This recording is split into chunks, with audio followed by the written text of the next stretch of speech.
Hey guys, and welcome to another video here on Philly Sports Network. My name is Liam Jenkins and this is NFL Draft Week. We are here, we are just a few days away from finding out whatever Howie Roseman is going to do with the plethora of draft picks that he has. 10 picks in total. A draft with the New Orleans Saints may have changed course just a little bit, but it's going to be a fun week. It's going to be a very, very fun week. And to put it frankly, there is so much to digest when it comes to this NFL draft that I don't even know where to start. So the best thing I'm going to start by saying is that do not forget, through Thursday, Friday, and Saturday, all 3 days, every pick, every round will be streamed once again live here on Philly Sports Network with myself and all of our Eagles team. From Brian, from Morgan, from Chris. A lot of content over the weekend because you guys deserve it. It's my favourite weekend of the year from streaming. So if you're watching the NFL draft, if you want to watch it with some Eagles fans, if you want to win some prizes, let me know. Just pop into our watch along. We will be live every single day of the NFL draft. Very quickly, a quick apology as well as to where I've been for the past couple of weeks. Now I know the videos were getting more regular. We were building back towards film rooms and then basically everything went wrong. First and foremost, I had a bachelor's party for a friend, so I was out of action for that weekend. I got COVID despite being fully vaccinated, so that run me down for the best part of 2 weeks.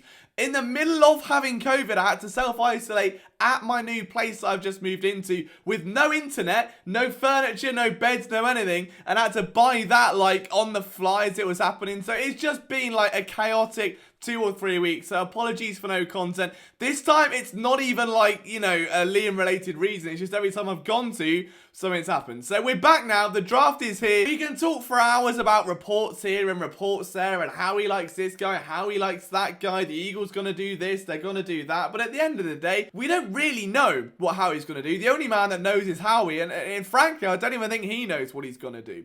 What he has to do, though, is make sure that however he spends that capital, it sets the team up best for the long term. And I really do think, and I'm being deadly honest when I say this, that the Eagles are in the best position, maybe for the next like 5 to 10 years, to turn themselves into a championship contender. 16, the Eagles had something. They had a franchise quarterback, or so we thought. They had a young roster where the oldest receiver in the room was a young Jordan Matthews at just age 24. And in 2017, Howie went aggressive. He plugged and played some free agents, and they caught lightning in a bottle. They were able to go to the Super Bowl. Like, were the Eagles the most talented team in the league that year? No. Were they the most remarkable team in the NFL? Could anyone have stopped the Eagles that year? Also no. And that's the difference. Like, they weren't set up for a championship window. And that's why I think we saw 2018, 19, and 20, Roseman just do his very best to almost like do the bridge of avoiding what we saw with Seattle after they won the Super Bowl and then missed that second time. And they were scrambling to keep that window alive and ultimately have mudded themselves for the long and short-term future. But also avoid a total rebuild. You know, you've got guys coming off a Super Bowl that are gonna want a payday. Bo Allen, for instance, Vinny Curry was another one, Destiny Via was another one. There are guys that are seen as maybe rotational, guys like Big V, for instance, but are able to go and get that big-time payday that the Eagles can't afford, so their roster slips away. So then Roseman has got this immediate problem of having to plug in guys and find the best, most impact players. And looking back, I understand. Like, I understand his method of, we need instant production. We've just won a Super Bowl. We're the best team in the East. But let's keep this window alive. Let's look at, you know, the most productive collegiate players and bring them in. Hence your J-Jaws of the world, okay? And it just never really materialized. Guys like Andre Dillard, who then lost out to Jordan Mailata. And I may be wrong in saying this, but I think Jordan Mailata was very much the turning point for the Philadelphia Eagles, because it was in that moment where he took the reins over from Jason Peters, despite having Peters like shoved back into the picture 18 times, that he realized that the Eagles can build talent. You know, they've drafted guys like Sidney Jones. They've drafted guys like Rasul Douglas, who weren't the best scheme fits, but on their day were perfect for what the Eagles wanted. But there was a mismatch between front office and coaching stuff. But with Jordan Mailata, Howie realized that Jeff Stoutland, a coach, could turn water into wine, could turn a player with all the fundamentals and teach him what he needs to execute in that scheme. And the best thing with Jordan Mailata as well, I think, from a coaching standpoint, is that he wouldn't have had any bad habits because there were no habits to begin with because he was so raw. And you can see that method plan out. Guys like Davion Taylor, you fast forward even further, the guys that they drafted last year. Someone, for instance, such like a Patrick Johnson who changed position. You had a few guys that moved around. Milton Williams, young, athletic freak of nature, little bit inexperienced in comparison to some of the other guys. There was this swift change, and all of a sudden, like, all of Howie's draft picks were team captains, were athletic monsters, which shows high IQ, they're willing to work, and that they've got this monstrous skill set. And if you can just harness that, then you're going to end up with successful players. And that's where I think the sweet spot is for this draft. All of this is basically to say that coming into the NFL draft, if you're a fan of Kent Lee Platt on Twitter, I know he's a friend of PSN, if you look at his relative athletic scoring charts and the player on there doesn't have like an 8+ on the RAS chart, Howie, I don't think is going to go near him. He knows the type of player he wants. The Eagles right now have a few players who could become cornerstones, a few who are, and a few who are going to probably be pushed out in the near to short, in the midterm future. All right, if you look at the offense, Devonta Smith is your X-Factor guy. Zach Pascal can come into the slot and work. What do you have at that Z spot? Do you want to ride out Rager? Do you want to push for an athletic freak there? I don't know. Cornerback, Darius Slay's your lockdown guy for a couple years. The dream is to get a CB2 who can grow into that CB1. Don't forget, okay, the Eagles made 2 key trades earlier in the season. Tay Gowan was one of those players at cornerback. They're bringing in these young corners, athletically responsive corners who can just like read and react and make plays happen. He is a guy, in my opinion, when it comes to corner, you can look at your Derek Stingleys of the world all you want. The best thing the Eagles can do is draft a future CB1, not an immediate CB1. Like, that would be great. Someone like Stingley, someone like Booth, someone like Gardner. That would be absolutely fantastic because it gives you an immediate solution. They don't need that. Darius Slay's that lockdown guy. They can afford knowing that they won't really be competitive in 2022. They won't be like, you know, like a 10-11 win team just yet on paper. They may well be overall, but just not yet on paper.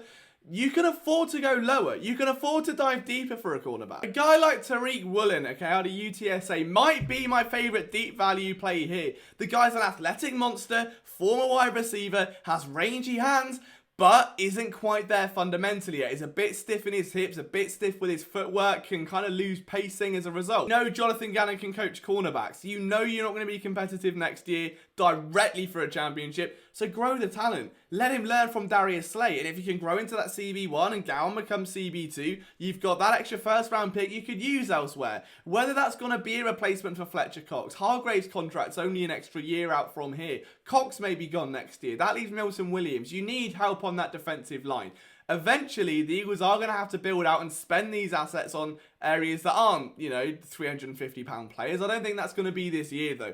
I would not be surprised to see someone like George Karlaftis drafted out of Purdue. I would not be surprised at all to see someone like Devon Wyatt, Jordan Davis making their way to the Eagles. But when you're looking at the perimeter positions, when you're looking for those guys, developmental, I think, is the name of the game here. It wouldn't even surprise me if the Eagles end up picking one player in the first round, they trade back, they get another, let's say, a second or a third round pick for 2023, and they just keep the war chest moving, because it gives them flexibility. Like, if Jalen Hurts isn't the guy, you end up with a very strong QB class in 2023, where you've got all the ammo in the world to get that guy in case. And if he is your guy, even better, let's stack the roster to the rooftops of young players on cheap contracts who are highly athletic and can develop. This is now the mantra for Howie Roseman. And it's easy to look at positions like safety. It's easy to look pretty much anywhere on the roster and go, that's your guy. It's Kyle Hamilton here. It's Jordan Davis there. It's Derek Stingley over there. It's, I don't know, for Christian Watson as a later guy, or George Pickens, or whoever you want to select at these spots.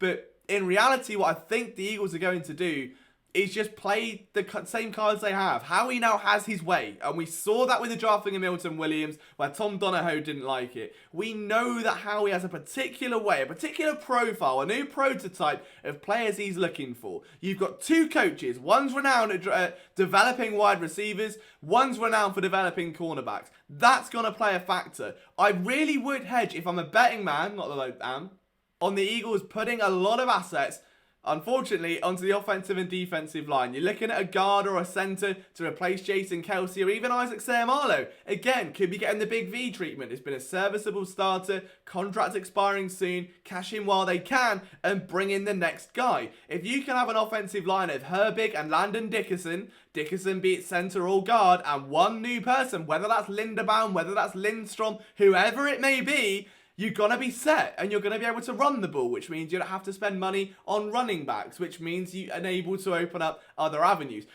All I've said here basically is don't expect the Eagles to go all in on a first round wideout or a first round corner. Like, I want them to pick up someone like Sauce Gardner. I can't see it happening. I really do think that Howie Roseman has got this like really narrowed view of what he wants, which is just a ton. It's like getting a Madden lineup of 21-year-olds, giving them 99 speed, giving them 0 everything else, letting them sprint around the field and build up everything else. Like, that is sort of where we're at with this Eagles team, in the way that they can get cheaper while doing so, gain more assets while doing so, and eventually when they're able to take that lunge, and they will, there will be a time where they can take that lunge and get a high profile player, just like they did with Hassan Reddick, but we're talking maybe a bit bigger, maybe it's a quarterback, maybe it is a star wide receiver, maybe it's even a star safety who they've elected to go and get this year. Give it 2-3 years, they will.